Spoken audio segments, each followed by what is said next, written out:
Bapak Ibu yang hadir di sini mungkin ada juga ya, dan Bapak Ibu mahasiswa dari berbagai program ini ya, kayaknya lengkap ini ada PPAK, Maksi, dan MM ya. Baik, saya memang apa ya, pengajarannya fokus ya, fokus pengajarannya di area akuntansi biaya dan akuntansi manajemen ya. Lalu juga terkait juga dengan tata kelola ya, corporate governance, dan juga nah kalau corporate governance ini juga kadang-kadang juga suka melebar ya ke manajemen risiko ya, ke internal audit dan auditing secara umum ya. Terima kasih Pak Marsudi sudah mengundang saya di sore hari ini, di Sabtu sore. Mudah-mudahan Bapak Ibu masih semangat ya.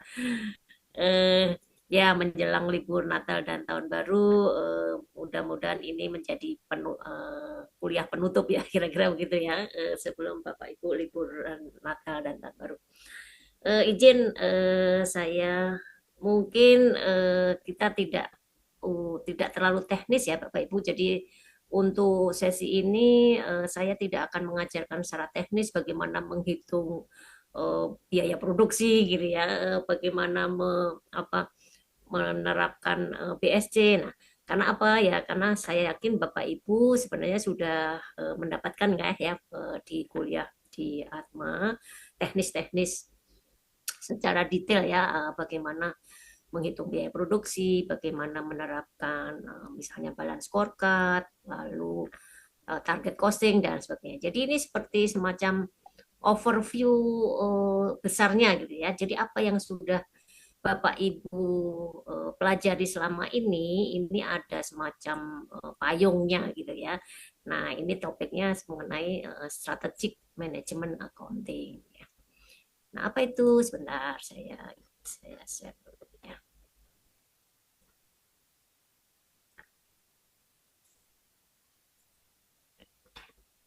Ya, nih.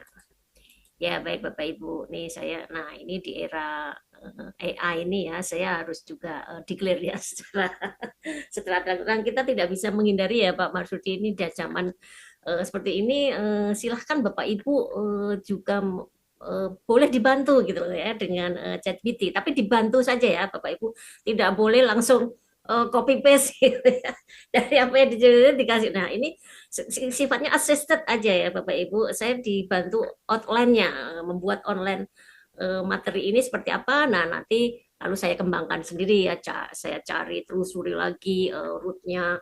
Ini sebenarnya apa referensi utamanya dari mana. Nah, itu seperti hal-hal seperti itu harus tetap dilakukan sendiri oleh masing-masing individu ya, atau peneliti atau dosen ya. Jadi tidak mahasiswa ya.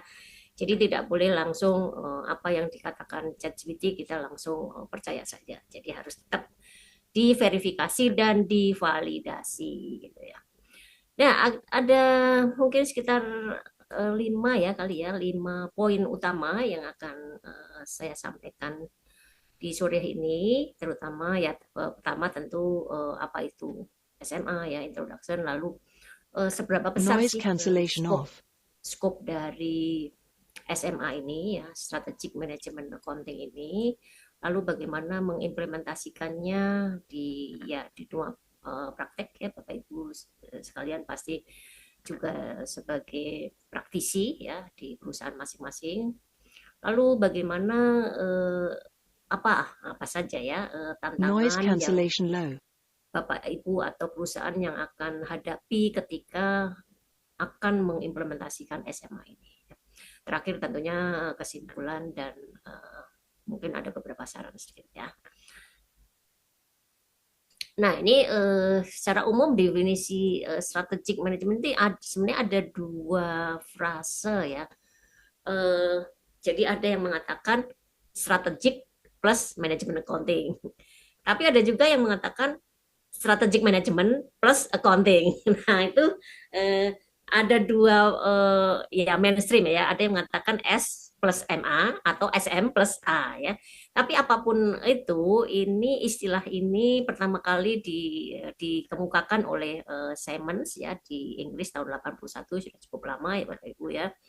Dan ini merupakan suatu pendekatan ya, dibilang contemporary management accounting ya, pendekatan akuntansi modern yang lebih ya lebih mutakhir gitu ya, lebih terhadap dibanding tradisional manajemen accounting. Nah, sebenarnya apa sih yang disebut dengan tradisional manajemen accounting ini? Yang disebut tradisional accounting ini sifatnya yang biasa-biasa ya, budgeting ya, cost control ya, itu tuh udah dianggap biasa atau konvensional gitu ya. Nah, sebenarnya apa yang disebut modern management accounting ini ya. Jadi ya tadi nanti kita lihat beberapa contohnya, misalnya ya di balance scorecard ya. Balance scorecard itu sebenarnya part of ini SMA ya. Jadi tidak hanya cost control, enggak. Jadi dibilang kalau cuma cost control itu ya ya itu sudah umum, semua perusahaan melakukan ini. Tapi bagaimana kita me-alignkan gitu ya, me, apa, meselaraskan, mengharmoniskan budgeting dan cost control ini dengan strategi masing-masing perusahaan. Nah, perusahaan kan masing-masing ya, ada yang startup, nanti misalnya beda lagi. Startup dengan perusahaan yang sudah growing atau maturity tentu strateginya berbeda. Strategi mereka itu juga nanti akan berimpact ke bagaimana dia mengendalikan biaya. Ya, seperti kira-kira seperti itu ya Bapak Ibu, yang disebut dengan strategic management accounting yang ya contemporary lah ya, modern ya. Nah, berikutnya ya ini kalau bicara SMA nanti Bapak Ibu juga bisa klik aja sendiri, itu muncul banyak banget ya apa sih SMA itu. Nah, ini kalau dari dua perspektif ya. Ini tadi adalah serangkaian ya, serangkaian teknik-teknik ya, teknik-teknik manajemen accounting ya, yang tadi ya dikaitkan dengan strategi perusahaan, strategically ya. Ya yang kedua poinnya adalah dua persen adalah ya ini merupakan tadi ya kontribusi dari ilmu manajemen accounting di bidang manajemen strategi. Jadi ini kan streamline sendiri ya Bapak Ibu, kalau kita kan sudah tahu ya accounting itu ada dua mainstream yang besar gitu ya. Yang satu yang ini manajemen accounting, yang satu lagi adalah financial accounting ya Bapak ya, atau akuntansi keuangannya. Kira-kira kan itu ya, accounting itu dibagi dua besar ya, manajemen accounting dan financial. Nah, mungkin ya memang saya lebih condong ke manajemen accounting ya. Bukan berarti kita meninggalkan financial accounting ya, tidak ya. Tapi itu lebih ke interest kita ya, passion kita lebih tertarik ke manajemen accounting di bidang manajemen. Bukan berarti kita meninggalkan financial accounting.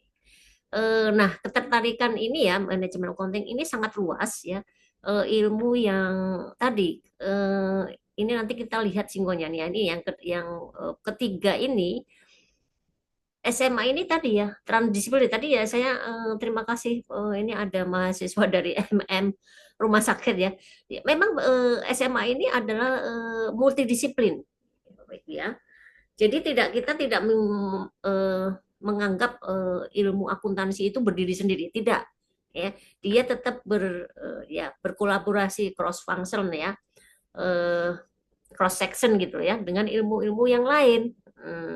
Ya apa ya, banyak banget ya, ada keuangan, finance ya, ekonomi tentu ya, perilaku ya, tentu kalau di perusahaan kita sering lihat ya perilaku organisasi, perilaku individu-individu yang ya, itu dikaitkan dengan apa kinerjanya kan, kadang-kadang gitu ya, ada ini banyak penelitian yang menghubungkan perilaku atau behavior karyawan ya dengan kinerja KPI-nya ya. Nah, itu juga salah satu poin yang sering diteliti di bidang ini ya, manajemen accounting ini. Ya, ya tentunya karena ini multidisiplin, maka kita tidak tidak hanya fokus di data-data keuangan yang financial ya, tapi kita juga butuh data yang sifatnya non financial ya untuk mendukung keputusan manajemen. Ya. Ya, kita banyak sekali ya kalau kita belajar balance scorecard itu kan jelas ya. banyak data-data yang sifatnya non financial yang harus kita masukkan sebagai indikator ya, indikator kinerja kira-kira ya. Kayaknya misalnya apa tuh biasanya kepuasan customer satisfaction ya kan, bagaimana kita poin customer perspektif itu jadi poin juga ya untuk diperhatikan. Itu kan sebenarnya data non financial ya, ya. Ya, baik, lanjut ya definisi. Nah, nah dari definisi itu kita bisa menyimpulkan gitu ya, ada tiga besar ya. Apa tujuan dari SMA ini adalah ya tadi ya, mengelainkan atau menselaraskan, melingkan, mengharmoniskan ya data-data akuntansi, data keuangan dengan strategi yang dijalankan oleh satu perusahaan. Ya, yang kedua adalah tentunya untuk mendukung ya pengambilan keputusan dalam jangka pendek atau jangka panjang. Tapi kalau kita bicara strategik itu sebenarnya memang long term ya. Tapi kalau kita bicara short term itu kan taktikal ya, beda lagi ya. Jadi ini fokusnya lebih ke keputusan jangka panjang ya, karena lainnya kan strategik ya. Kalau kita bicara strategik itu pasti bicara visi misi gitu ya, visi misi organisasi itu sifatnya long term. Nah, yang ketiga tentunya ini sebagai ya eh, keketatan persaingan ya, tentunya kita bisa menjalankan strategi-strategi ini untuk bisa mengatasi kompetisi ya di dunia usaha ya atau dunia bisnis. Lanjut, nanti Bapak Ibu kalau misalnya ada pertanyaan boleh langsung resen aja nggak apa-apa, saya bisa diinterrupt kapan saja ya. Silakan Bapak Ibu, daripada nanti lupa nanti aja tanya. Nah, boleh di chat boleh juga ya, langsung di chat, nanti sekali-sekali saya akan lihat chatbooknya ya kalau ada pertanyaan. Lanjut, nah apa isi sebenarnya ya skop tadi ya, seperti di depan ya. Jadi ini kan multidisiplin, jadi skopnya ini sebenarnya cukup luas sekali ya. Skop dari SMA ini yang Bapak Ibu bisa elaborasi lah nanti ya. Mungkin kalau mahasiswa Maksi dan AMM kan harus bikin tesis ya. Tapi kalau mahasiswa PPAK ada tugas akhir Pak. PPAK bikin tugas akhir atau nggak ada? Nggak ada ya. Kalau PPAK Tidak tidak ada, ada Bu. tugas akhir ya. Tidak ada. Lalu Tidak Bapak ada, jadi Bu. nggak ada ya. Ya udah, tapi kan paling nggak Bapak Ibu bisa mengaplikasikan ya. Ini kalaupun tidak ada kegiatan tapi bisa karena toh nanti kalau mahasiswa PK berarti harus menghadapi ujian ya, ujian CA di IAI. Nah, biasanya udah jelas tuh mata ujian yang terkait dengan SMA ini, saya pikir ada dua, yaitu AML sendiri ya, Advanced Management Accounting ya, akuntansi manajemen lanjutan, dan satu lagi adalah MSK kan, eh, manajemen strategik dan kepemimpinan. Nah, ada kata-kata manajemen strategik, ya itu kadang-kadang case-nya, case dari manajemen strategik itu banyak mengadopsi ilmu-ilmu akuntansi biaya. Nah, dua dua mata ujian itu ya kalau mahasiswa PKK, ilmu ini SMA ini singgungannya ke situ ya, mata ujian AML akuntansi manajemen lanjutan dan MSK ya, manajemen strategik dan kepemimpinan. Baik ya, jadi skopnya ini lumayan banyak, dan Bapak Ibu nanti bisa silahkan mengeksplor lebih jauh ya, mau mau ambil yang mana ya gitu ya. Ya tadi misalnya tadi yang terkait dengan apa strategi jangka panjang ya tadi ya, long term competitive ya, berarti ini macam-macam kita bisa mengkaitkan dengan strategi penetapan harga ya, pricing ya. Lalu ada juga nih ya product differentiation. Kalau product differentiation biasanya kan ini ya, kita mau yang ini biasanya kalau product differentiation ini yang eh, produk-produk yang sifatnya unik, premium ya gitu ya, bukan bukan yang low cost gitu ya. Nah, ini produk differentiation. Lalu bisa dikaitkan dengan strategi pasarnya, positioning, market position ini berarti kira-kira kita mau segmennya ya, segmennya kita mau menyasar di bawah, menengah atau uh, atas tadi ya, market positioning itu ya. Strategi yang ya kan nanti pricing kan juga gitu ya. Kita menetapkan strategi pricing itu juga lihat ya, kita mau menyasar ke market yang mana, market yang menengah bawah ya atau menengah atas. Nah itu juga jadi bisa dieksplor. Bisa juga kalau kita bicara cost ya, kaitannya juga bisa dengan investasi dan R&D ya. Ya ini banyak sekali riset-riset juga yang menghitung kalau kita belajar di AML itu ada salah satu bab yang mengulas tentang return on investment, net present value, NPV gitu ya. Uh, ya itu investment capital budgeting. Nah, kita nyebutnya kan capital budgeting. Ya, itu juga salah satu yang bisa kemudian yang kedua ya, karena ini sifatnya strategik, tentunya fokusnya lebih ke eksternal ya. Kita lebih melihat ke faktor-faktor eksternal atau pasar tadi ya. Selalu dikaitkan, sebagian besar mengkaitkan dengan ini ya, kompetitor. Nah, jadi external intelligence lah kira-kira ya. Kita melihat cost structure dari toko sebelah itu seperti apa. Ini kan masuk ke ini nih. Kalau competitor cost structure kita bicara ke target costing nih. Ya. Nah, di situ kalau kita bicara target costing itu pasti kita lihat dulu eh, harga pasar ya, harga jual dari kompetitor itu seperti apa ya. Lalu dikurangi, masih ingat ya, kalau dikurangi margin, jadi harga dikurangi margin. Nah, itu menjadi target costing kan. Nah, kira-kira target costing kita sudah eh, lalu kita bandingkan ya dari hasil pemetaan di pasar tadi, costnya sekitar segitu ya. Nah, berarti sekarang cost structure saya seperti apa? Kita bandingkan masih di bawah atau di atas. Ya, kalau di atas berarti, nah kita bisa introspeksi diri ya. Berarti cost structure kita itu kemungkinan masih kemahalan dibanding harga produk yang sejenis ya dengan harga kompetitif ya. Ya, ini tadi ya beberapa benchmarking lah ya. Intinya ini adalah benchmarking ke external factor ya, jadi pasar ya, dinamika pasar seperti itu, preferensi customer seperti apa. Nah, itu nanti diterjemahkan ke strategi biayanya. Ya. Benchmarking tentu ya, dengan benchmarking dengan sesama industri juga bisa, atau benchmarking di luar industri yang sama juga boleh ya. Jadi macam-macam nih. Pelajaran benchmarking ini juga ada satu sesi sendiri nih sebenarnya. Benchmarking itu ada yang sifatnya internal, ada juga yang sifatnya eksternal. Baik, lanjut. Nah, ini masih scope ya. Nah, bagaimana ya tidak riong lingkupnya ya tadi ya. Nah, ini tadi ya disebut ya, mengkaitkan ya strategi dengan kinerja, ya kinerja perusahaan ya, kinerja organisasi ya, performa perusahaan.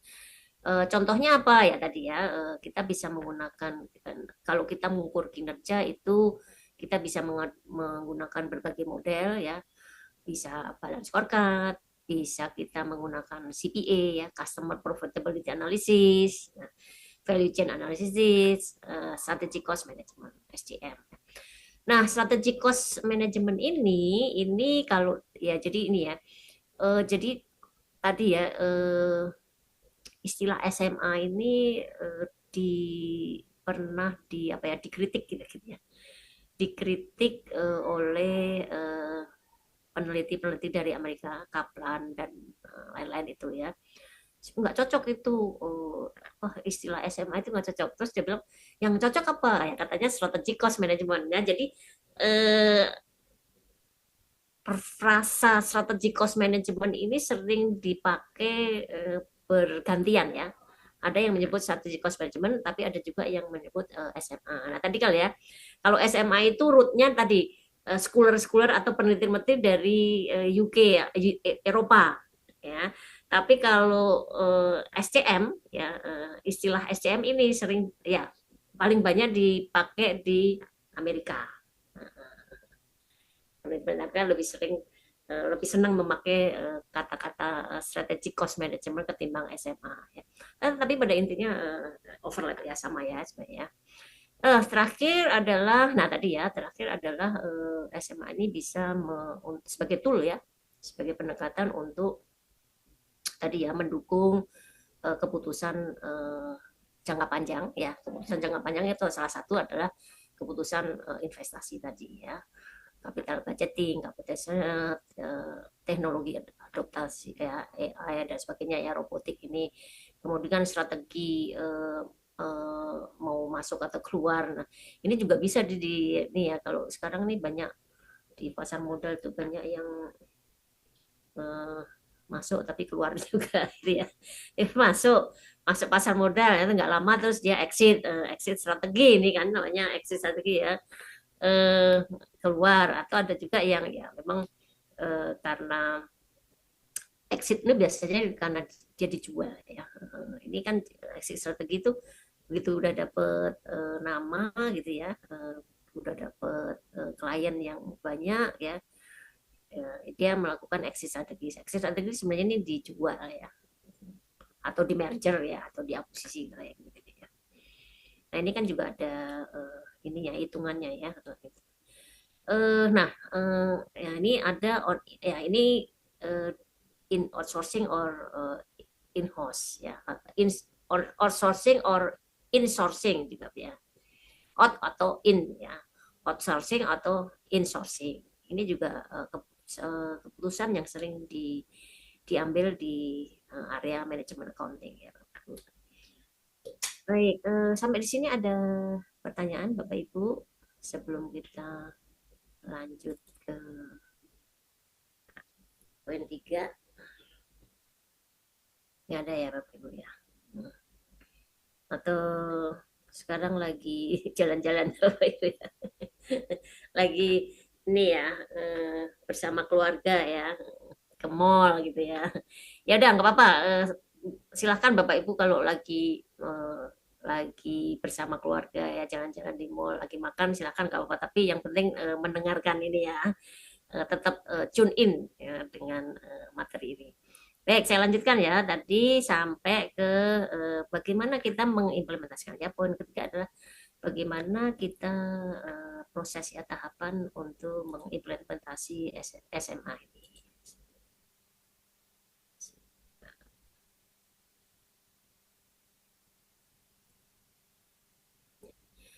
Ya, ini saya ambil dari ya salah satu jurnal ya, Dixon dan Smith 93, memang cukup. Jadi ya tadi ya memang kalau kita lihat akarnya memang SMA ini kan sudah dari tahun 81 tadi ya.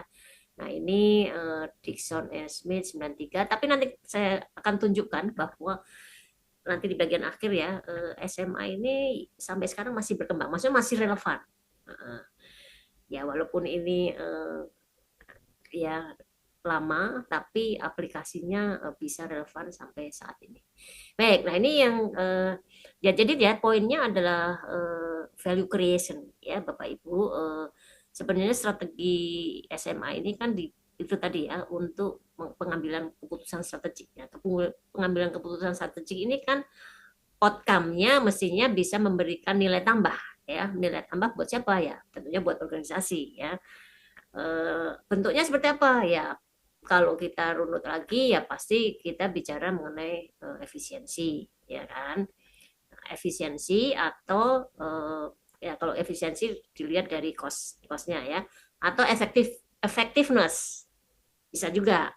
Kalau effectiveness itu lebih ke outcome ya, berarti outcome jangka panjang ya. Kalau kita bicara effectiveness itu kita bicara outcome jangka panjang. Mungkin belum tentu kita bisa melihat hasilnya saat ini. Ya kan? Namanya value creation itu kan sesuatu yang ya kita harus melihat secara longitudinal. Strategi saat ini dijalankan belum tentu 1 tahun depan bisa kelihatan hasilnya ya, mungkin baru kelihatan 3 atau 5 tahun ke depan. Nah, itu disebut dengan value creation ya, jadi lebih ke outcome, long term outcome ya. Baik, ada 4 hal bagaimana kita mengimplementasikan SMA ini. Ada 4 tahapan besar ya.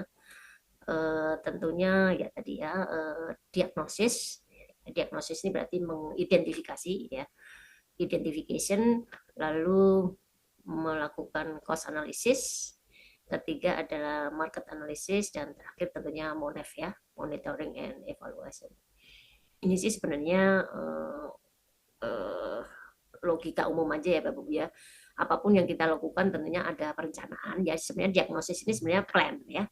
Kalau kita lihat diagnosis itu kan identifikasi ya. Identifikasi itu adalah tahap planning ya.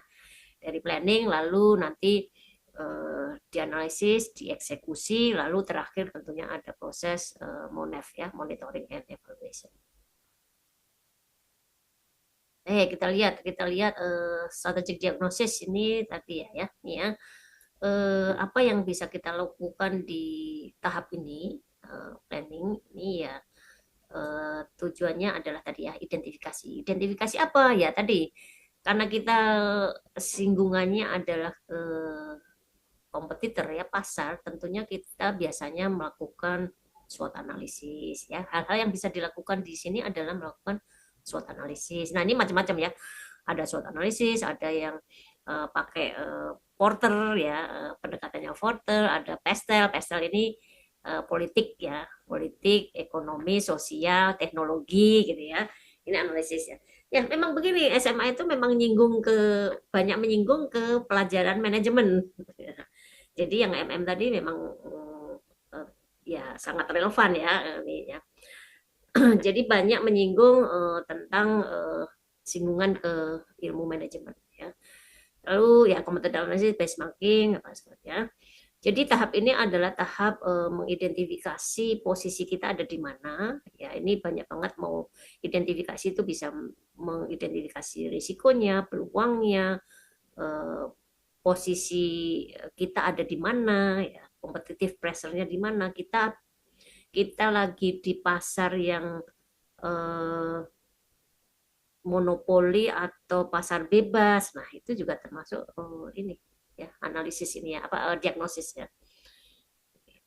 Nah, apa yang kita bisa lakukan ya tadi ya, tentunya kita mengambil data-data baik internal atau eksternal, mengevaluasi data-data permintaan, ya tren permintaan produk ini kira-kira trennya naik atau turun secara global, secara keseluruhan industri ya. Kita juga biasa melakukan apa nih, bisnis intelijen gitu ya, melihat strategi kompetitor udah sampai mana, jangan-jangan kompetitor sudah lari lebih cepat daripada kita. Nah, kita kira aja.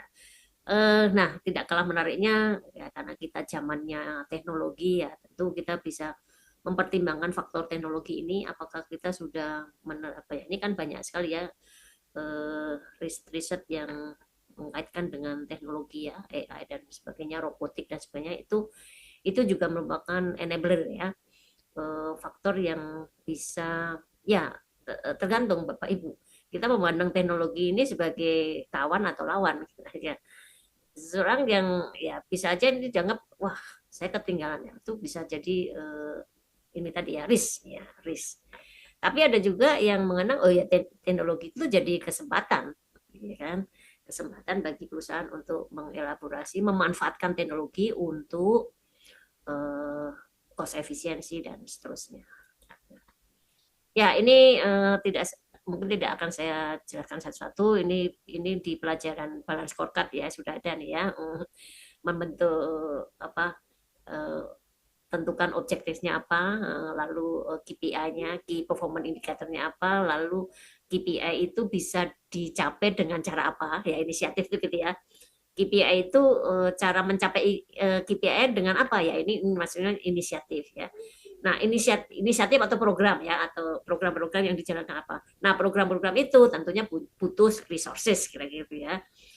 Resourcesnya apa untuk menjalankan program A, B, C. Misalnya sekarang kan lagi Ya, ini sustainability kan juga topik yang lagi hot ya, Bapak Ibu.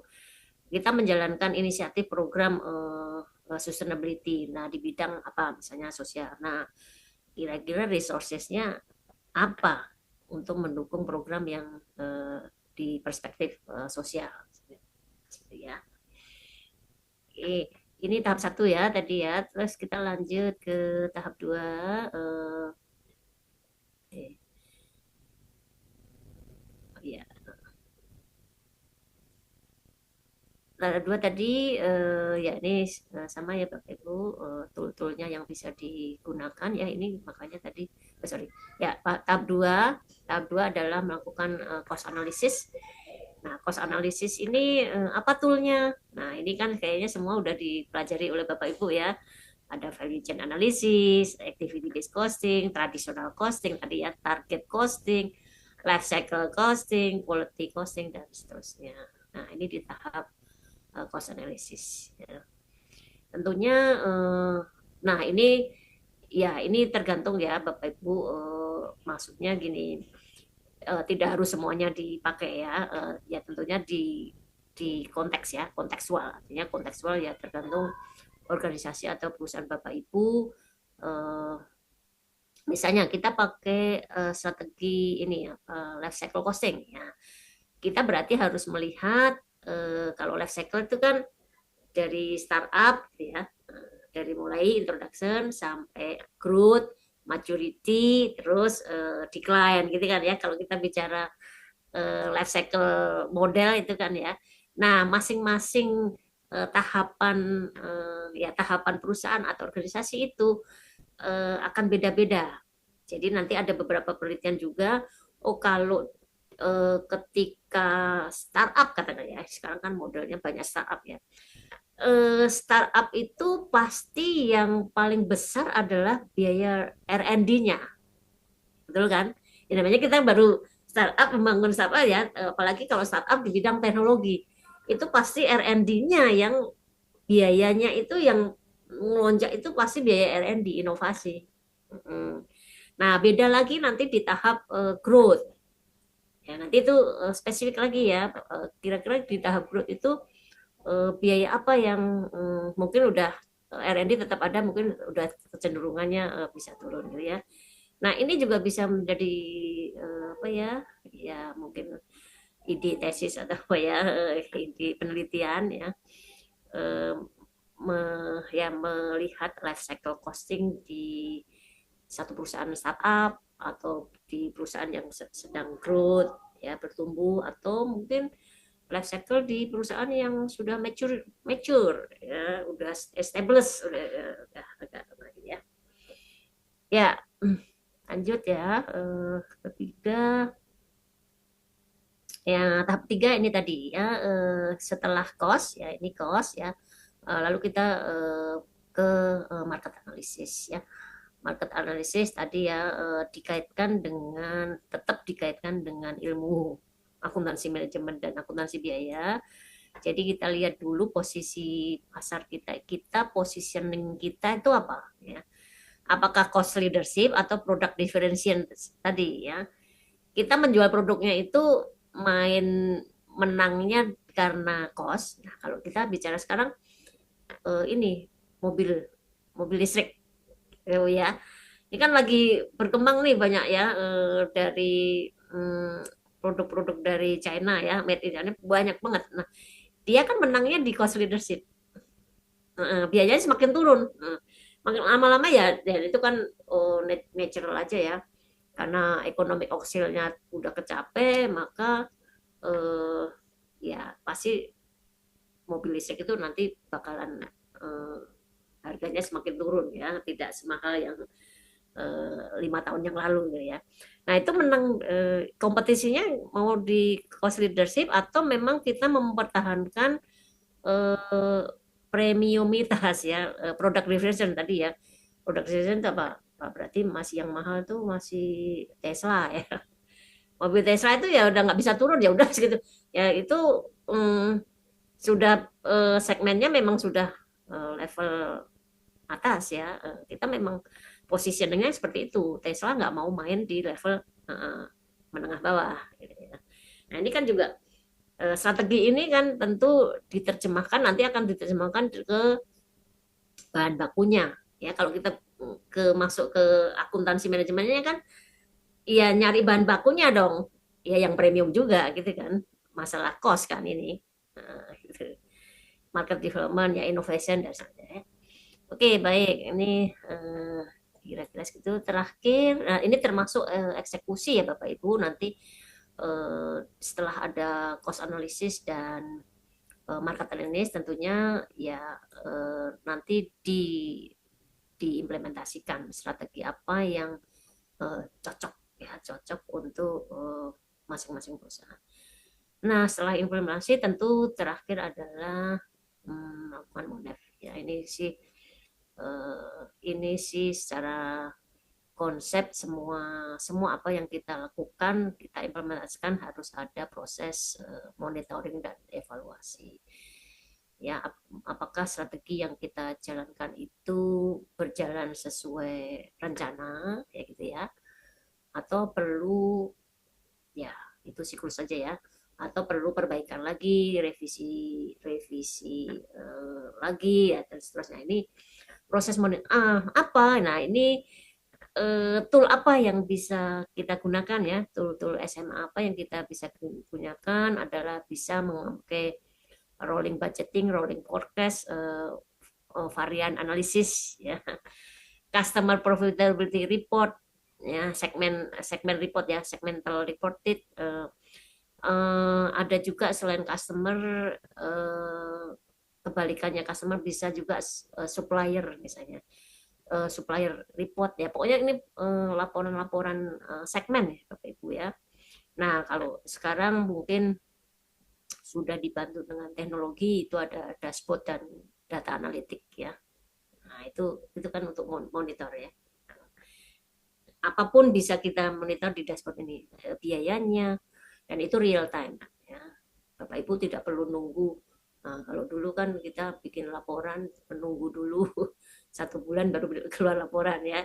Tapi kalau sekarang udah ada bantuan IT analitik, tentunya hari itu juga kita bisa dapat data mengenai biaya produksi hari ini tuh berapa. Itu udah dapat bisa ya. Naik apa turun, nah rata-rata itu bisa semua ya dimonitor lewat dashboard ya. Nah ini masih strategi apa yang dilakukan di sini di Monef ini ya, tadi ya bentuknya macam-macam ya, bisa evaluasi mingguan, bulanan, quarteran ya, memonitor KPI tadi ya, IKU atau IKU ya, indikator kinerja utama atau KPI, apakah terdapat varian analisis,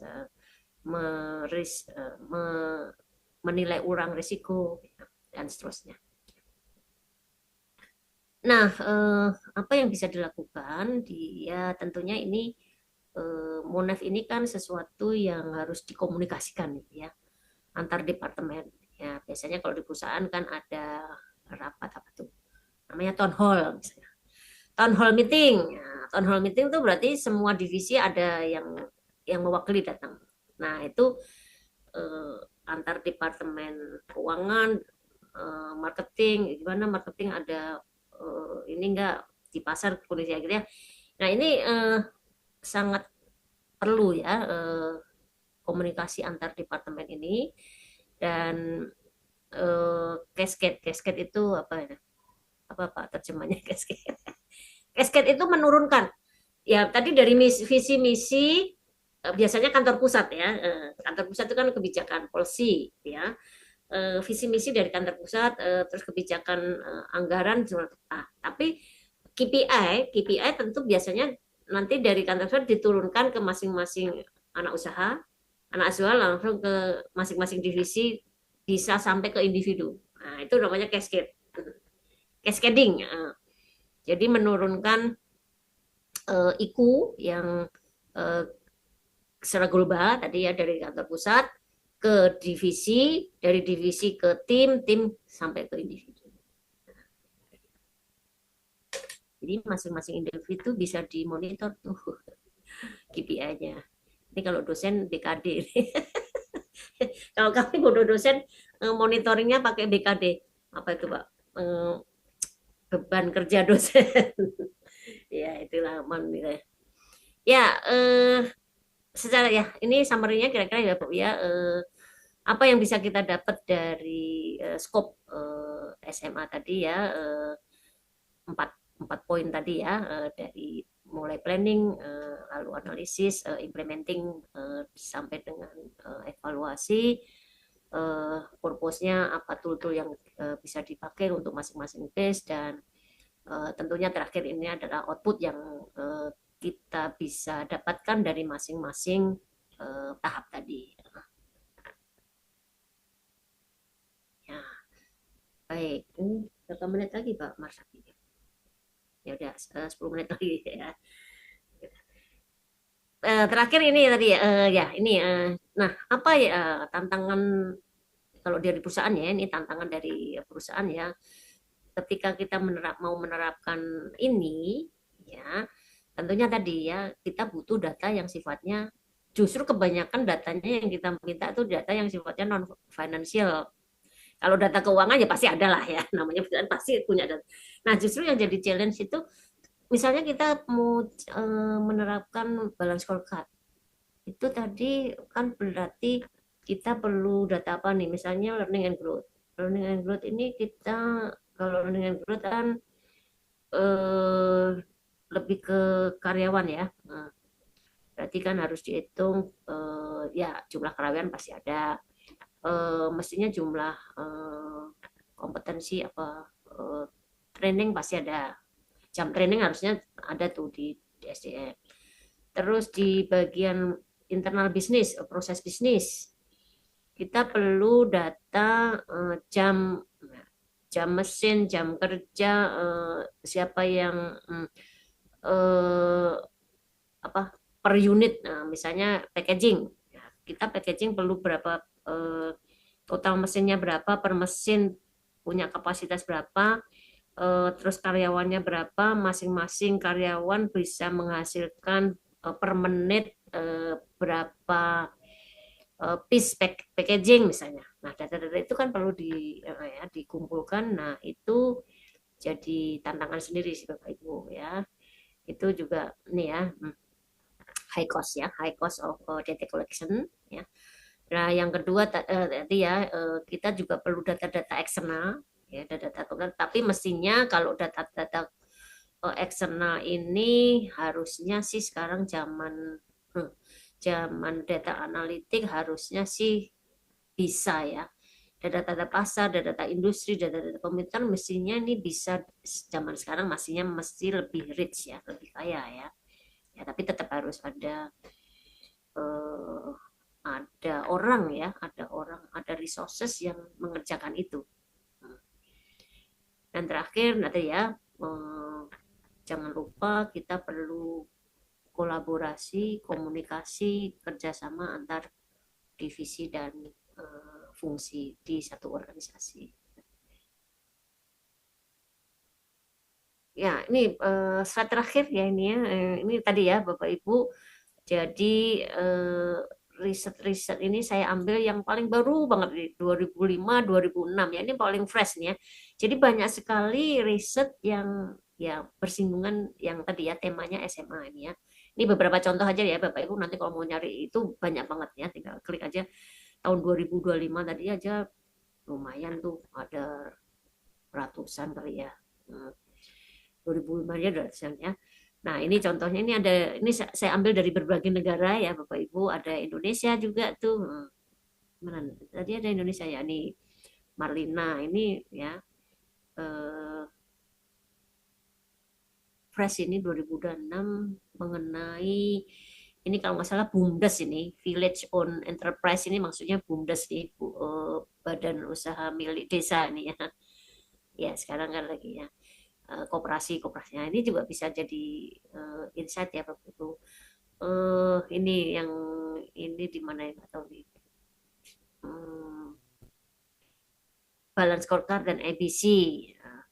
Lalu yang ketiga ini, nah ini ya banyak sekarang ya dikaitkan dengan isu sustainability, ya, isu teknologi, ya, dikaitkan dengan strategi dan ya.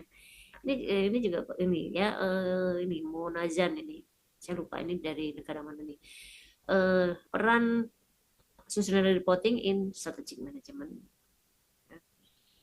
Ini juga sama ini tentang sustainability juga, tapi mengambil angle HR nih ya, human resources nih kayaknya HRM namanya ya. Strategic management environmental. Nah, ini saya ambil juga bervariasi, ada yang sifatnya penelitian kualitatif ya, ada juga yang penelitian yang kuantitatif ya. Kalau ini sih sudah jelas ini kuantitatifnya. Yang ini ada tadi case study, ini kayaknya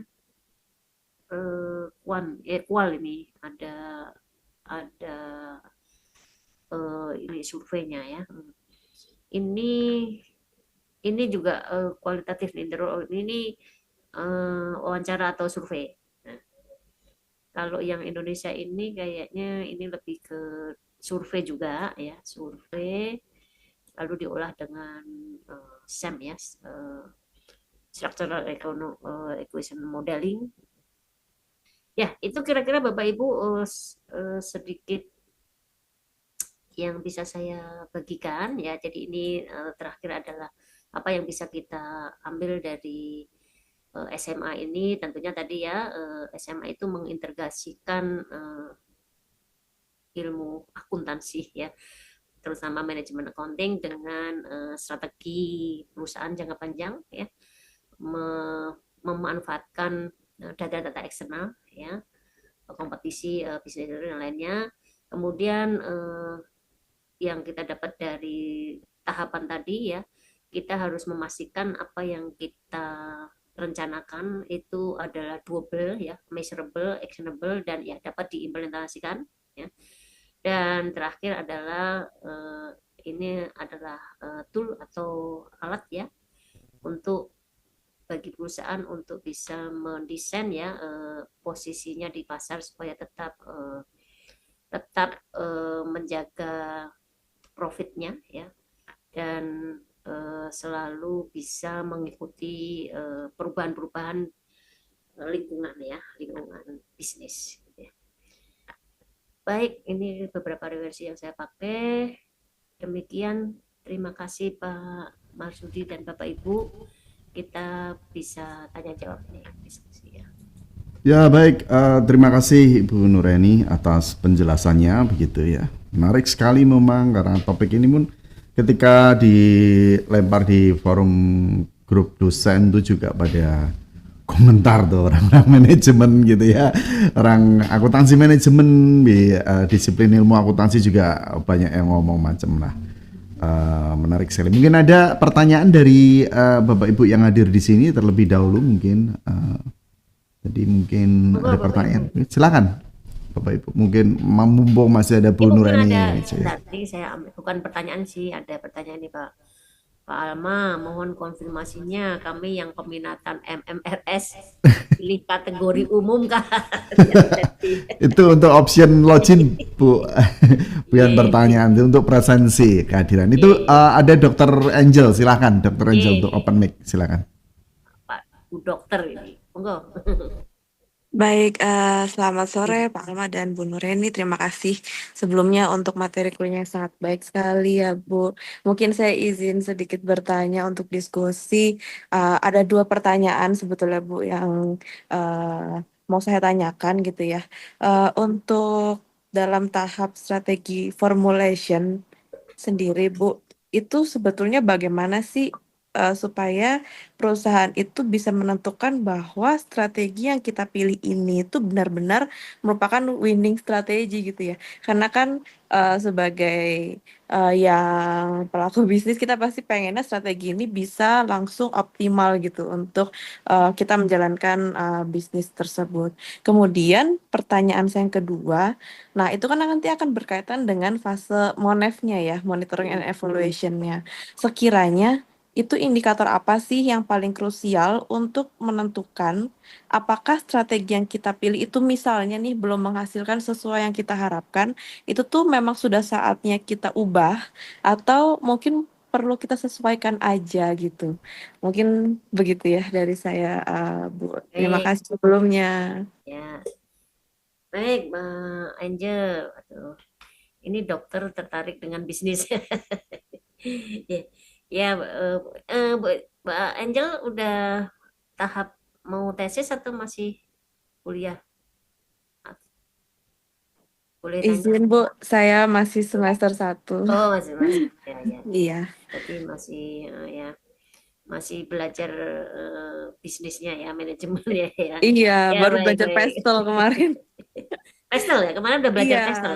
baru Ya, belajar pastel ya, Bu. ya Jadi baik. cukup relate sih ini. Mm, mm.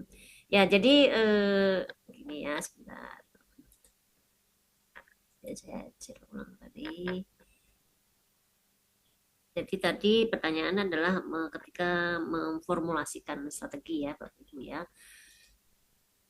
Nah, saya izin share lagi tadi. Ya,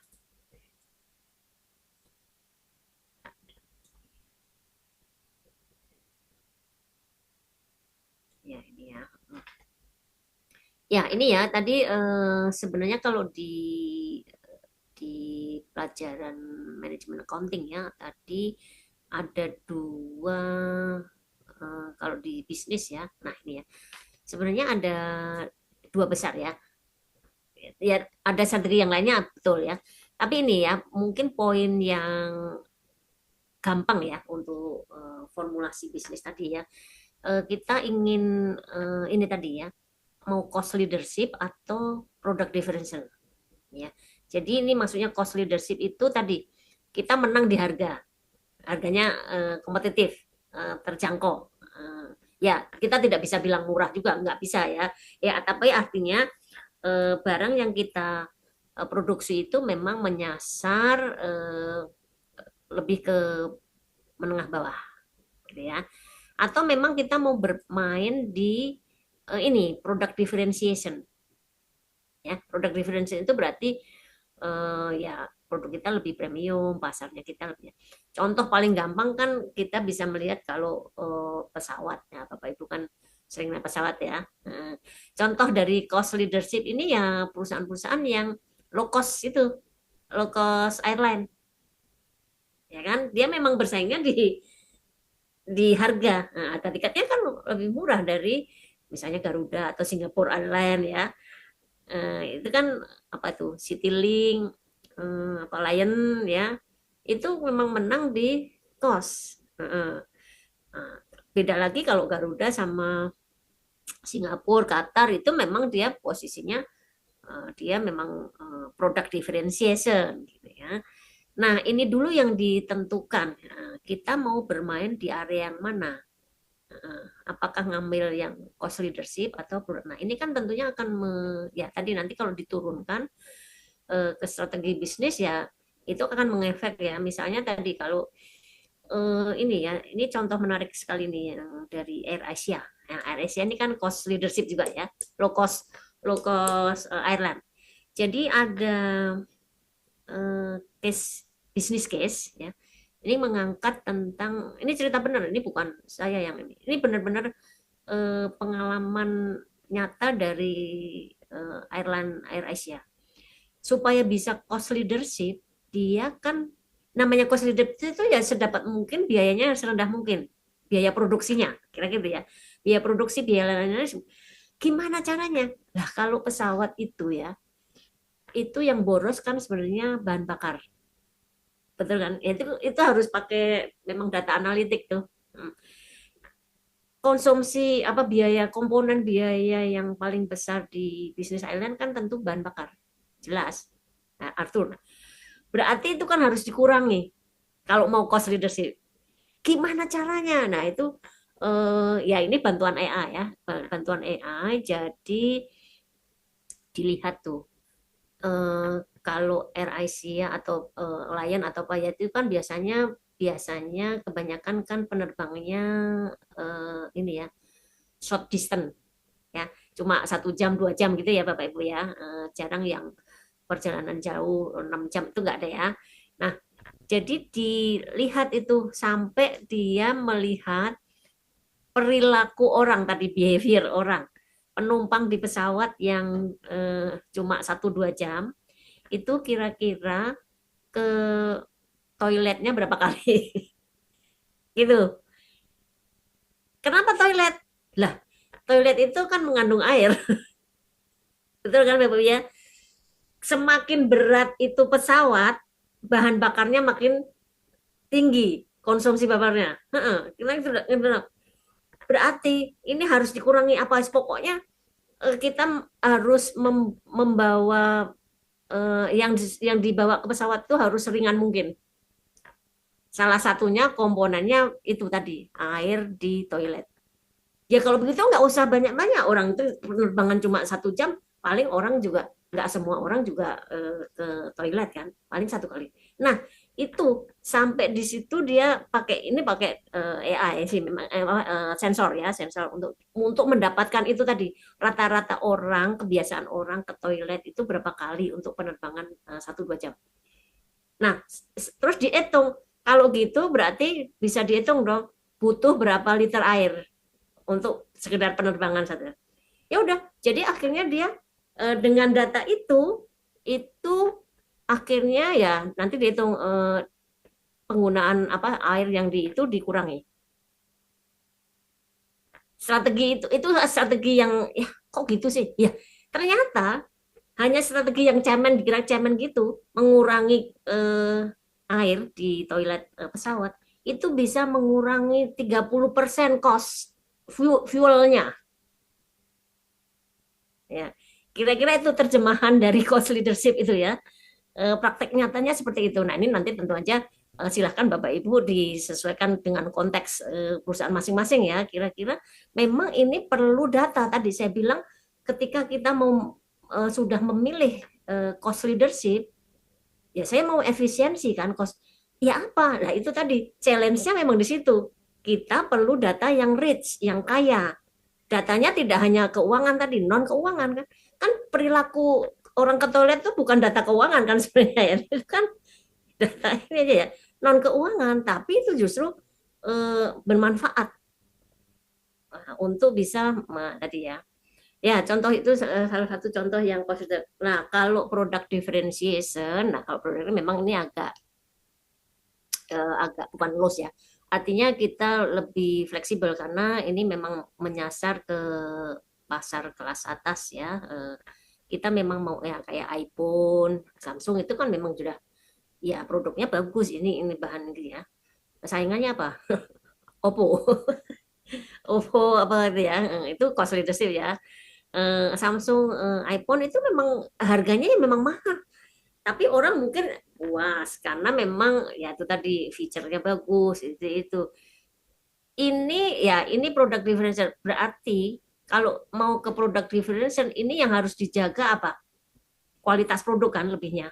Kualitas produk dan kepuasan konsumen. Itu strateginya harus dia bisa menjaga reputasi itu. Ya nanti diterjemahkan lagi. Kalau gitu, kalau kualitas produk itu berarti apa? Kalau kita mau ngomong cost, berarti bagian riset, development, inovasinya itu harus jalan. Pasti biaya R&D-nya itu gede di sini. Nih, yang menerapkan strategi product differentiation ini pasti R&D-nya kuat. Benar kan?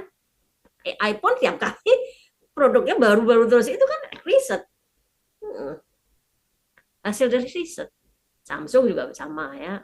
Sekarang China ya mobil listrik itu ya R&D-nya yang karena dia memang mau memuaskan ya pelanggan. Benar-benar kualitas produknya dijaga benar. Nggak boleh ada yang cacat sama sekali. Sedikit pun nggak boleh. Ya, itu jaga reputasi benar tuh produk differentiation ya.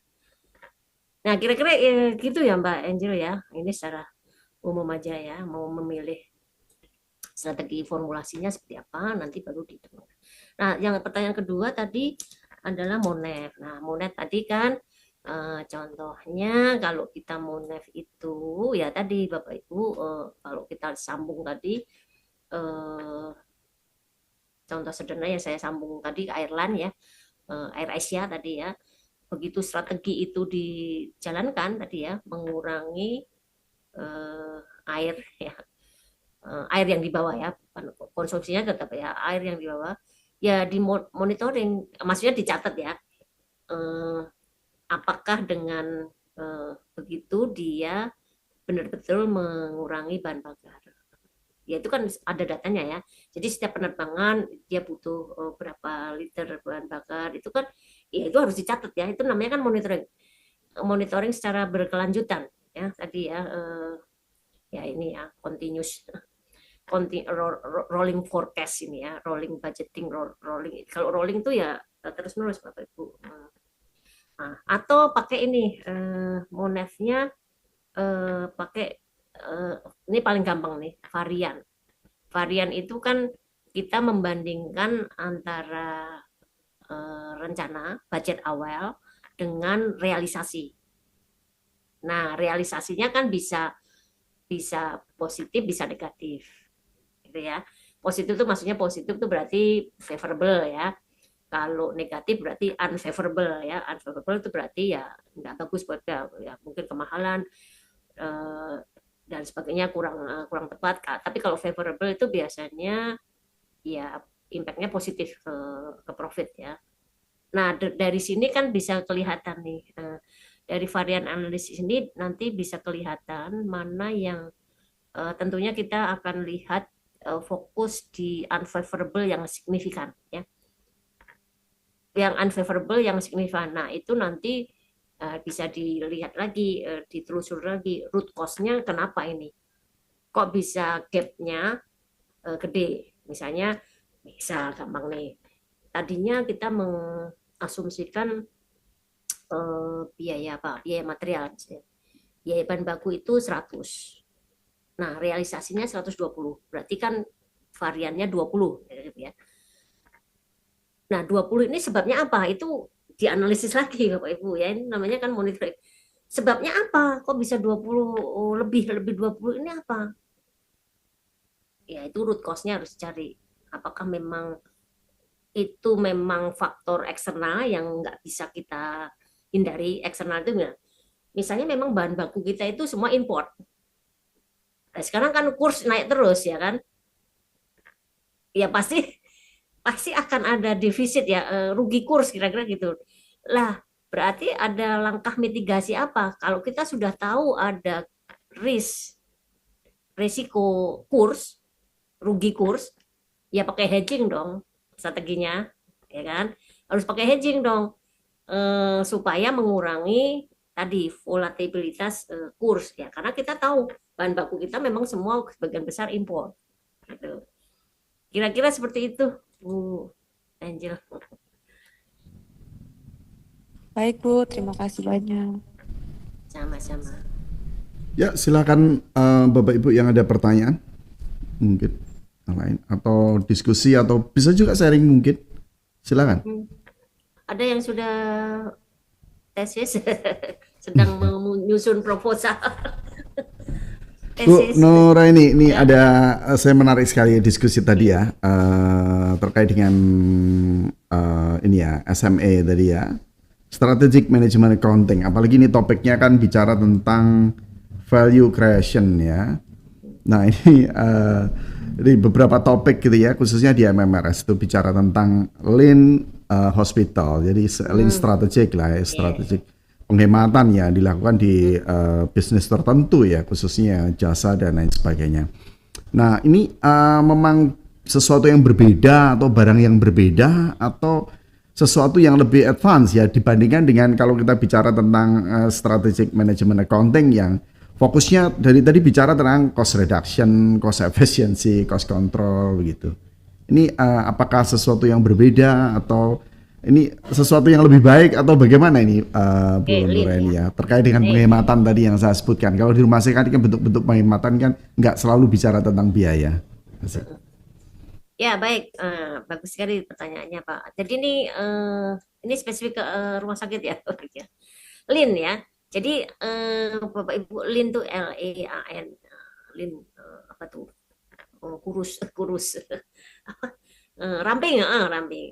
Nah, itu sebenarnya juga salah satu tool juga ya. Oh ya, tadi nggak ada di slide ya. Sebenarnya itu juga salah satu tool untuk cost efisiensi ya. Jadi lean kita sering nyebutnya lean manufacturing. Ya kalau di rumah sakit mungkin nggak usah pakai manufacturing juga boleh ya. Itu kan hanya istilah aja. Tapi kan itu eh, semacam proses bisnis yang sedapat mungkin ramping. Gitu ya. Rampingnya bagaimana? Nah ini kata-kata lean ini kalau Bapak Ibu search ya di googling atau di itu biasanya ini terkait dengan TQM, total quality management. Terus apa tuh yang kalau Jepang just in time. Nah itu juga terkait ya just in time itu juga sebenarnya pendekatan untuk cost reduction karena kita nggak mau sama sama kayak tadi ya sebenarnya Ireland gue nggak mau eh, persediaan air itu nggak mau banyak-banyak ya just in time aja.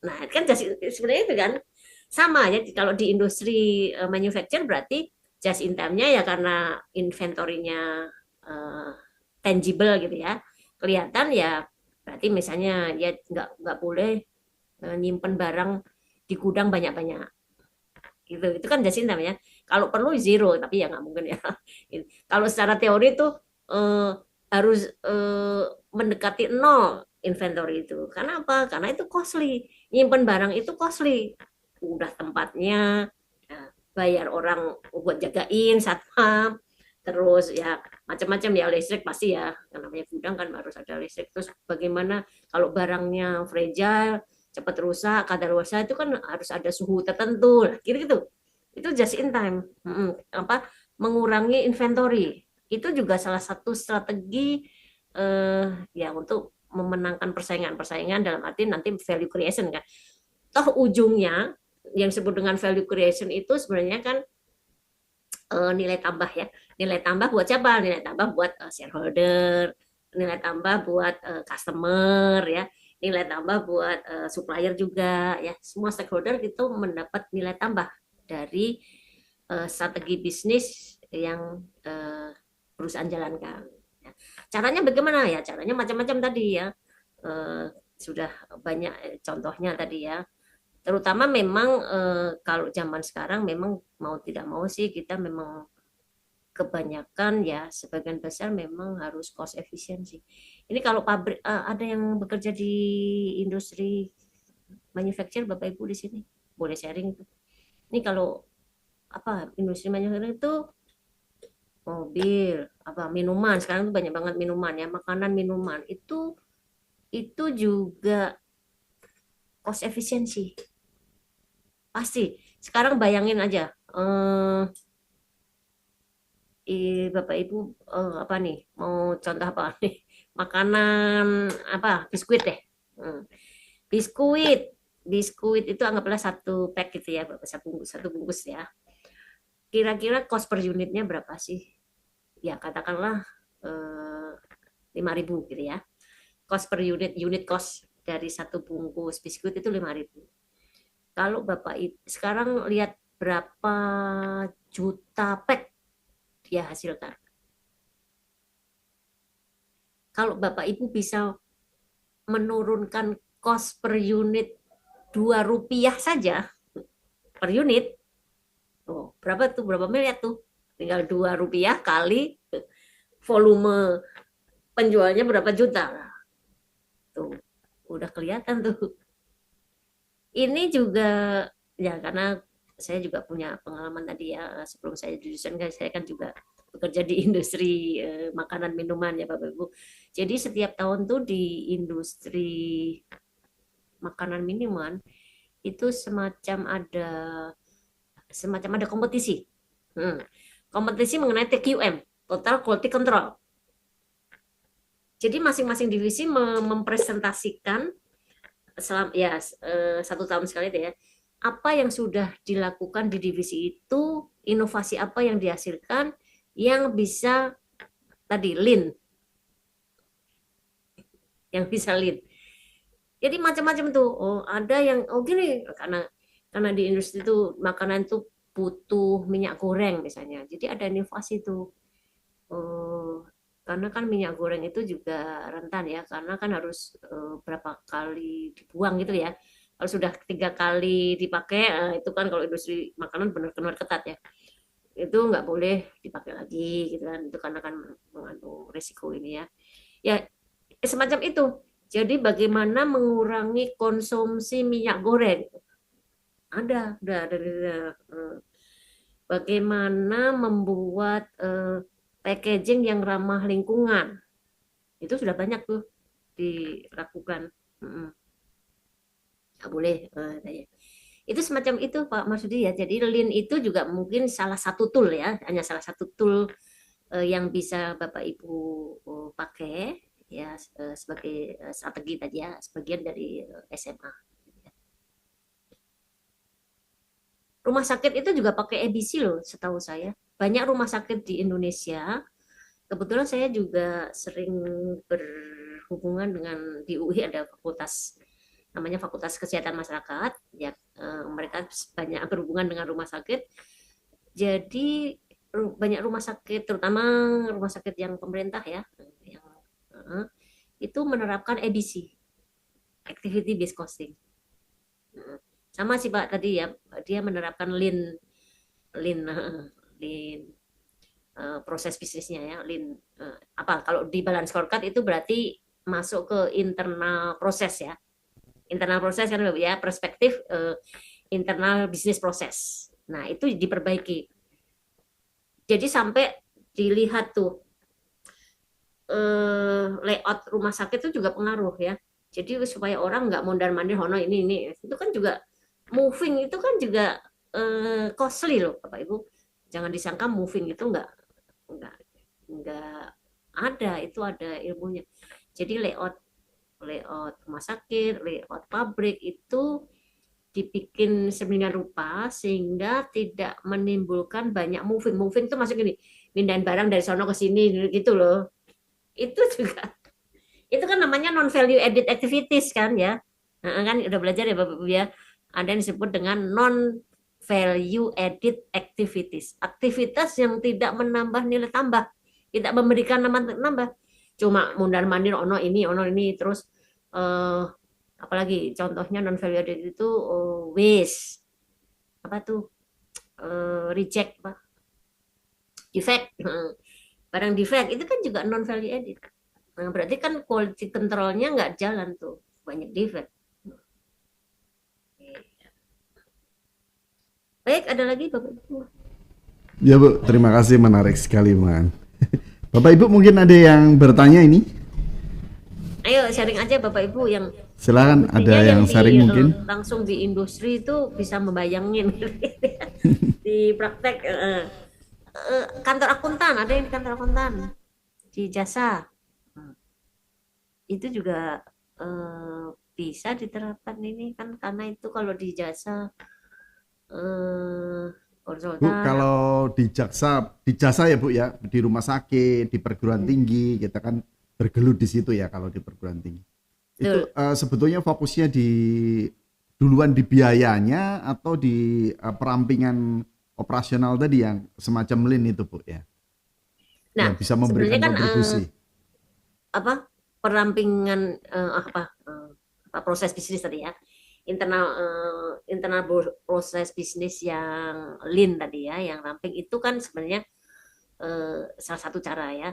Tapi memang efeknya tidak langsung ya ke biaya. Itu kan perlu proses ya, karena kita merombak struktur katanya. Kalau kita sekarang kalau strukturnya Pak Presiden Prabowo kan gemoy. Nah itu kan juga nggak lean gitu loh ya, tidak ramping gitu loh ya. Itu pasti costly ya, jelas lah. Birokrasi pemerintah ini sekarang banyak disorot ya. Nah ini juga bisa masuk siapa yang ke sektor publik, ini boleh nih, juga menarik tuh biasa birokrasi yang nggak lean tuh, yang ruwet kalau banyak ininya ya. Nah ya di sama ya di universitas di rumah sakit itu juga eh, perlu itu tadi ya hal pertama tadi kan kalau kita mau strategi apa itu pertama tadi kan planning dulu apa tadi strategi diagnosis. Nah, jadi Bapak Ibu perlu mengidentifikasi dulu. Kalau kita pakai pendekatan ABC, kita identifikasi dulu aktivitas-aktivitas dalam satu proses bisnis. Gitu kan? Ya, dari misalnya kalau di rumah sakit itu apa sih proses bisnisnya ya orang datang gitu kan ya. Orang datang biasanya ke bagian registrasi gitu ya. Registrasi terus Ibu mau kemana?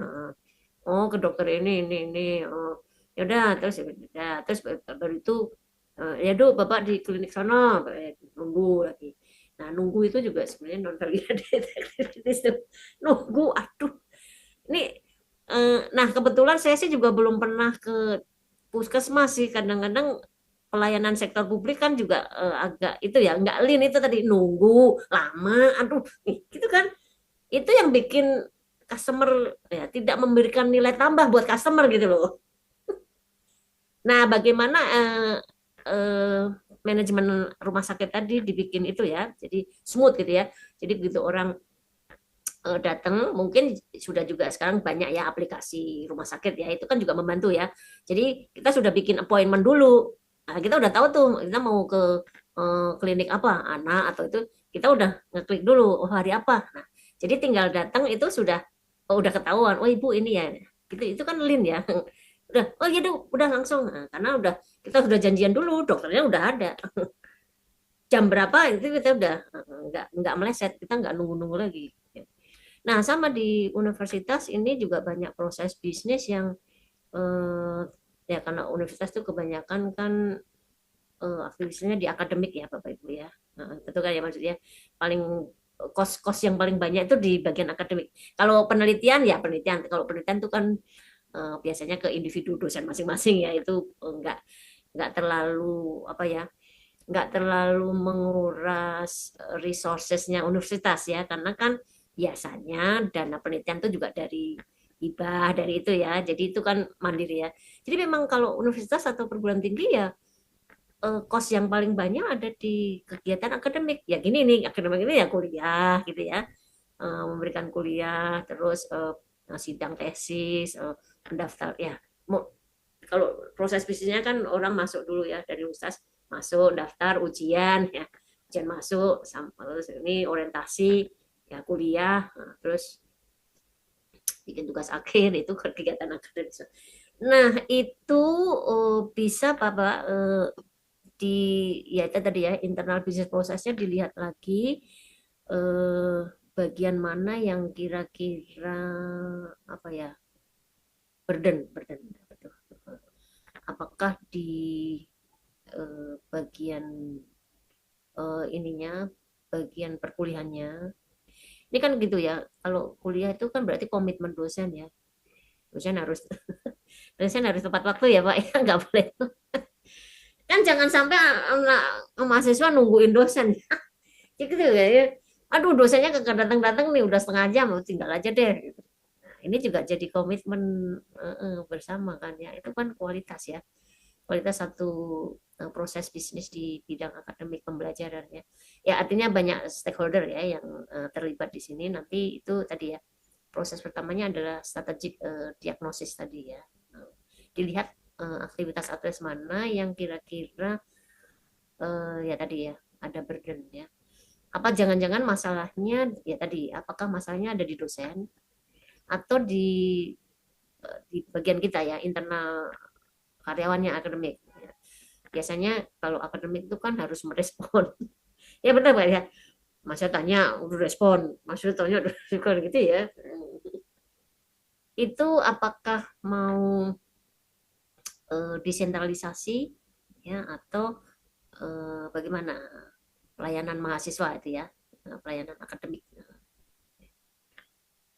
Terus headcount itu juga perlu ini Pak, bagian akademik itu juga biasanya ada rasio ya.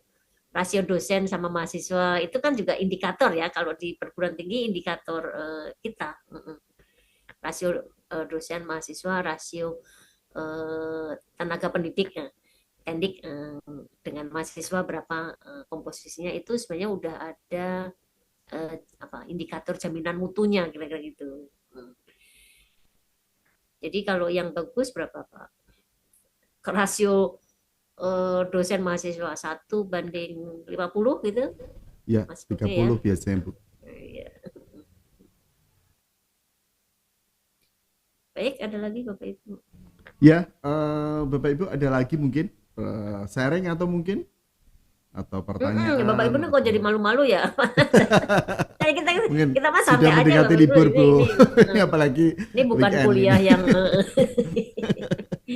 Oke, kita sudah mendekati waktu untuk selesai kuliah umum pada hari ini. Kalau sudah tidak ada pertanyaan lagi, saya minta waktu sebentar untuk foto bersama ya. Silakan kalau bisa open cam, mungkin ya boleh Bapak ada Ibu di ruangan. kita Bapak foto Ibu bisa bersama. open cam, dokter juga bisa open cam. Saya akan capture ya Bapak Ibu untuk satu. Yuk Bapak Ibu coba Mungkin on ada cam lagi yang sebentar. ini cuma satu itu layar ya. Nggak ada, saya akan capture ya.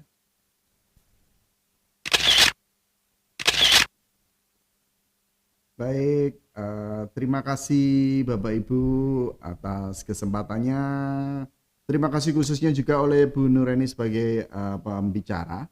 Saya tadi sudah sampaikan bahwa Bapak Ibu tinggal isi itu ya link untuk sertifikat, harusnya otomatis sudah masuk gitu di email Bapak Ibu. Kalau seandainya nggak masuk, nanti bisa menghubungi saya gitu ya. Di kelas gitu ya, maupun di jaringan yang lain, nanti bisa sampaikan ke saya untuk saya siapkan sertifikatnya. Khusus untuk Ibu Nuraini, saya minta waktu sebentar untuk ini ya, di capture memberikan sertifikat ini Bu. Saya sharing dulu Bu sertifikatnya sebagai tanda terima kasih dari Ibu atas Terima keikutsertaan kasih Pak gitu Masudi ya. atas Saya undangan pikir dan ini sudah kesempatannya. sangat Semoga bermanfaat sekali bermanfaat. kehadiran Ibu khususnya untuk memberikan masukan di topik yang belum pernah kita bicarakan Pak, gitu ya. Terima boleh kasih. screenshot sekali lagi Pak? Belum di screenshot. Ya, sudah saya Sertifikatnya belum di screenshot. screenshot sekali. Sudah saya screen dulu. Oh enggak. Baik, terima kasih dan sekali lagi keikutsertaannya sampai selesai ini ada 20 orang. Saya ucapkan terima kasih untuk semuanya. Kita tutup perkuliahan pada hari ini, khususnya kuliah umum pada hari ini. Selamat sore, sampai ketemu lagi di topik-topik yang lain. Terima Selamat kasih sore Bu Bapak Ibu, Nureni. Saya selamat pamit akhir ya Bu pekan. Nureni. Terima kasih Pak. Sukses Sore. ya Bapak Ibu. Terima kasih Pak Masudi. Terima kasih Bapak Ibu, mohon izin. Izin.